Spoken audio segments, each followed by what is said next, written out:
Hi everyone, Aidan here at the etrailer.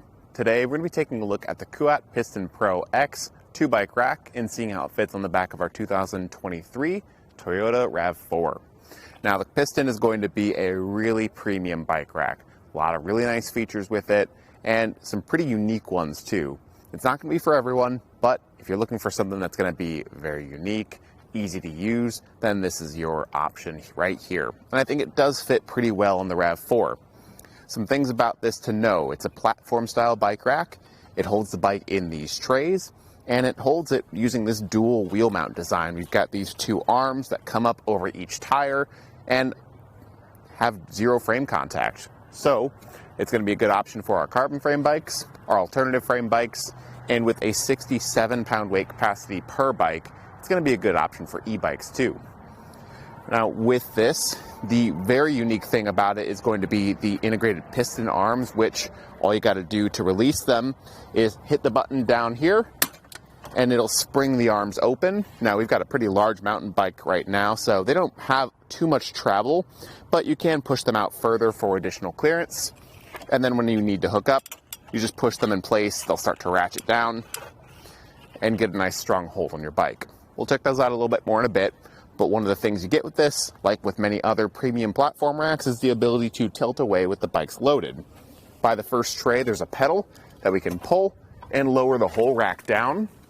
It does tilt quite a bit, giving us room to access the back hatch of our RAV4, fully opening this and having room to get into the cargo area.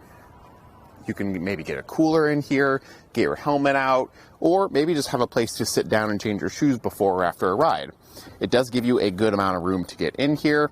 If you're a bit taller, you might have your legs a bit squeezed, but it is possible and gives you the room to do that without having to unload the bikes. And one thing you've probably noticed by now is the flashing lights. We've got our hazards on right now just to demonstrate that the bike rack actually has lights built into it. So I'll lift it back up into place here, and you can see on the outside that we've got flashing lights to match with our 4-pole wiring. Now, one thing you will need then is 4-pole wiring, so do be mindful of that. If you don't have that for your RAV4 already, you can find the right kit for you here at etrailer.com, and that's just going to let us know, or let other drivers on the road know, rather, what we're doing. So it's going to show brake lights, running lights, and turn signals, which is great because depending on what kind of bike you're putting on here, you might find that it's blocking your taillights a little bit. You can see our tire up here is actually blocking where our brake lights would be quite a bit. So that's just something to keep in mind, and it's a pretty unique feature. Now getting this unloaded, have one hand on the bike, hit both of those arms, they'll expand out, and then you can lift the bike up and away. And because those arms open for us, we don't really have to do anything else except for lifting the bike up and off. I'll set that to the side, and we can take a closer look at the rack. Getting these arms put back down and secured.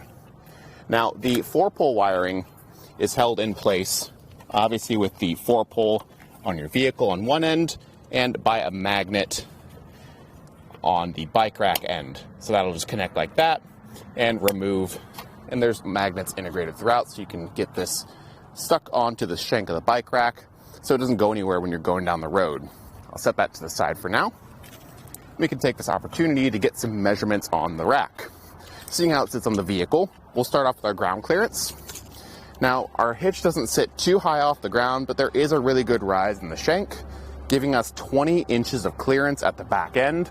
I think it's going to be really good for most all situations, and you shouldn't have to worry about that too much. For the distance added to the back, we're going to be sticking out 24 inches from our back bumper, which for a 2-bike rack is actually really good. There's a number of things I'd maybe be concerned about, like how close your bikes are going to sit to your vehicle, and you probably saw that with the bike we were using today. But if you're maybe using this for a smaller road bike, it's going to be way less of a concern. But even with our large mountain bike, it did work, so if you don't mind that, then it's no worries. From the bumper to the closest point of the rack is going to be 5 inches in this state right here, but it does fold up against the vehicle. for easier storage when it's not in use. Now in this state, it does come very close, and at some points sitting only about an inch from the bumper. So that is something that maybe some people wouldn't like, but it's a very well built solid rack with very little movement here whenever it's in this folded up state. So I'm not too worried about vehicle contact, just something to keep in mind. It does stick out a lot less in this position though, only adding 10.5 inches to your vehicle. So it's going to be way easier to fit into places like parking spots or just general driving around. And when it's folded up, it doesn't block your license plate, your backup camera, or your tail lights. But with those tail lights, if you leave that 4-pole plugged in, the lights on the bike rack still will be extremely visible, so you shouldn't have any problems at night. It uses an integrated anti-rattle device, and the tool for that anti-rattle device actually stores on the bike rack and locks to it. So you can take your lock or your key that's included, unlock this, and use it to tighten or loosen that anti-rattle device, keeping things nice and solid in the hitch. And then at the hitch, it's working with our 2-inch by 2-inch receiver tube and comes with a locking hitch pin. That lock is key to like with everything around the bike rack, so we can get our bike rack locked to the hitch, we can get the tool locked to the rack, and we can also use the included cable lock to lock our bikes to the rack with the locking point integrated on the top tray. So it's a very simple system, and you only need one key for it. Now, if I were to make any other recommendation, I would maybe check out the Rocky Mounts guide rail. It's going to hold the bikes in the same way, offer a very competitive weight class with a 60-pound weight capacity, and it's going to be a little bit more pared down. So if you don't need the 4-pole wiring and the light features, you don't need the automatic opening arms, or you just don't like that and want something a bit simpler, that would be my recommendation. It's a personal favorite of mine, and it's going to fit pretty well on the back of the RAV4 as well. Whichever one you go with though, they're both going to be great options and work with a wide range of bikes. Thanks for watching.